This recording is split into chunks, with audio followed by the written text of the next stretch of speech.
ازيكم عاملين ايه؟ وحشتوني جدا. النهارده هنعمل مع بعض الكحك بخميره اللبن باسهل طريقه هتشوفوها ومن قلب الصعيد بايدين سلفتي. تعالوا بقى نشوف الطريقه، بس حطوا لايك، ولو انتم مش مشتركين يا ريت تشتركوا في القناه. اول حاجه عشان نحضر خميره اللبن محتاجين لتر من اللبن ويكون دافي، وهحط عليهم معلقه كده كبيره من الخميره، دي خميره بيره، وهندوبهم كويس قوي مع بعض. طبعا مش انا اللي كنت بعجن، دي كانت سلفتي.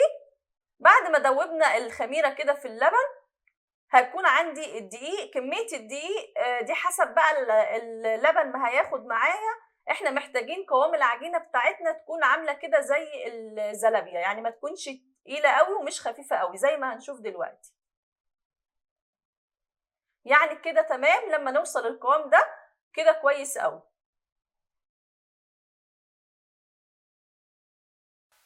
بعد ما حضرنا خميره اللبن السريعه هنغطيها دلوقتي وهنسيبها تخمر كده في مكان يكون دافي لمدة ساعة، وبعد كده هنشتغل بيها على طول.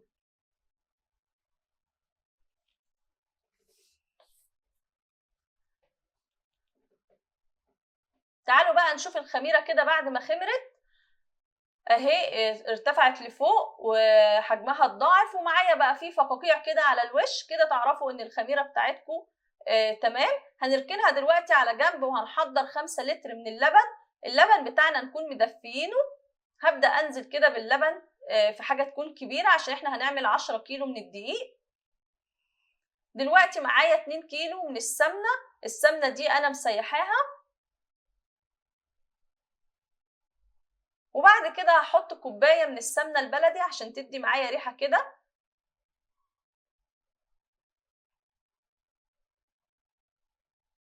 بعد كده هننزل بقى بخميرة اللبن اللي احنا حضرناها على اللبن والسمنة.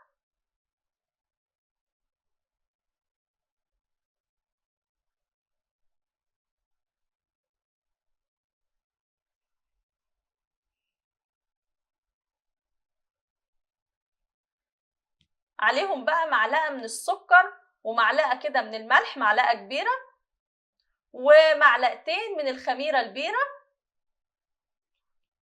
وهحط 8 كيلو من السمسم. هندوب بقى الحاجات دي مع بعض عشان ندوب الخميرة. بعد كده هنكون جاهزين ان احنا ننزل بقى الدقيق اللي عندنا.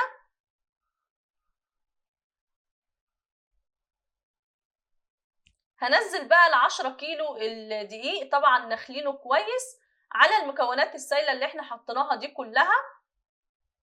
هنزل الدقيق كله مرة واحدة وهنبدأ ان احنا نعجن. طبعا احنا حطينا في الاول 5 لتر من اللبن، ولو احتاجنا هنزود بعد كده مية، بس المية تكون دافية. ما احتاجناش خلاص، ده بيبقى حسب الدقيق وحسب العجينة عاملينها في الصيف او في الشتاء. هنبدأ بقى نلم العجين.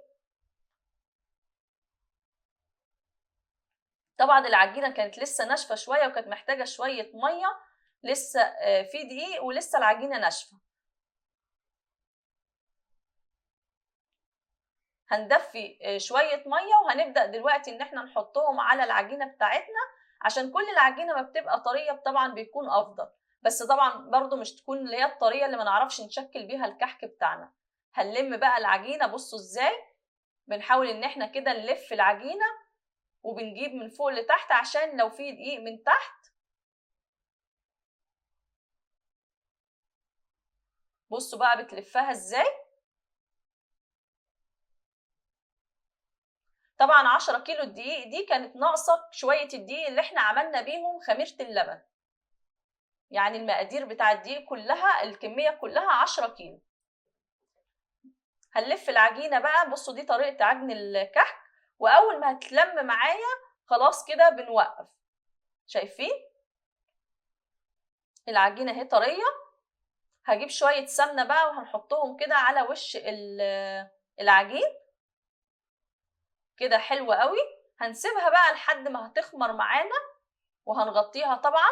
بصوا بقى بعد ما خمرت، ده عشان الخميرة معانا حلوة قوي، خمرت معانا على طول ما خدتش وقت.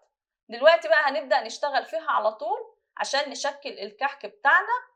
هنجيب بقى الصواني وهنبدأ ان احنا ندهنها بالسمنة.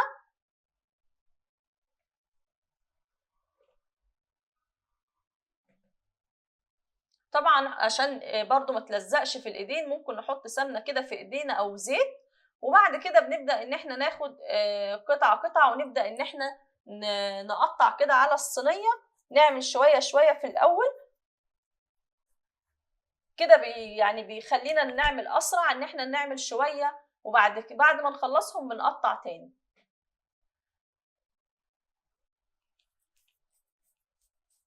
تعالوا بقى نبدا نشكل كده الكحك بتاعنا. طريقته سهله قوي وما فيهاش اي حاجه. دي الصواني اللي احنا هنحط فيها الكحك، برضو بندهنها.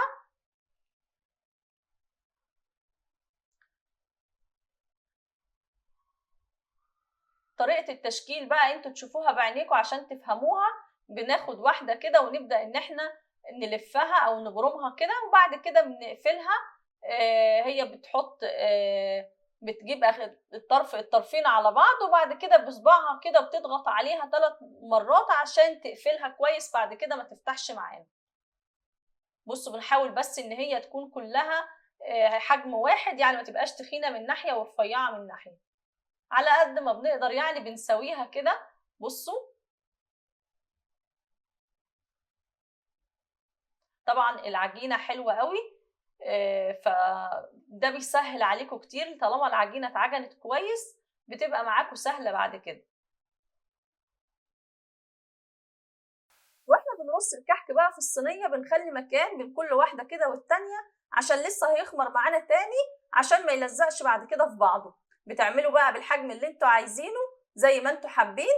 ودلوقتي هنكمل باقي الكمية وبعدين نشوف التسوية بتاعته ازاي.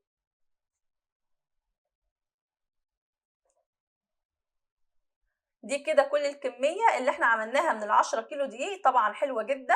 هنشغل بقى الفرن وهنسخنه كويس، وبعد كده هنبدأ ان احنا نسوي الصواني اللي عملناها في الاول عشان تكون خمرت معانا. هدخل الصينية اهو الفرن. طبعا الفرن ده انا مشغلة الجنب ومشغلة من تحت عشان يستوي معايا من تحت ومن فوق. لكن لو البوتاجاز بتاعنا بقى العادي، الفرن بتاعنا بنشغل الفرن على اعلى درجة وبنحطه يستوي من تحت، واول ما بيستوي بنشغل الشواية عشان ياخد معانا لون. اما لو كان خد لون فخلاص. بعد كده بنطلعه ونسيبه على الصواني شوية لحد ما يبرد، وبعد كده لو عايزين بقى نرصه على صينية كبيرة عشان يتهوى. ما ينفعش ان احنا نحط الكمية كلها فوق بعضها مرة واحدة، عشان هتبصوا تلاقوه كده كتم معاكم. عايزة اقول لكم ريحته تحفة، كانت جايبة لاخر الشارع. ده كان فيديو النهاردة، يا رب يكون عجبكم. باي باي.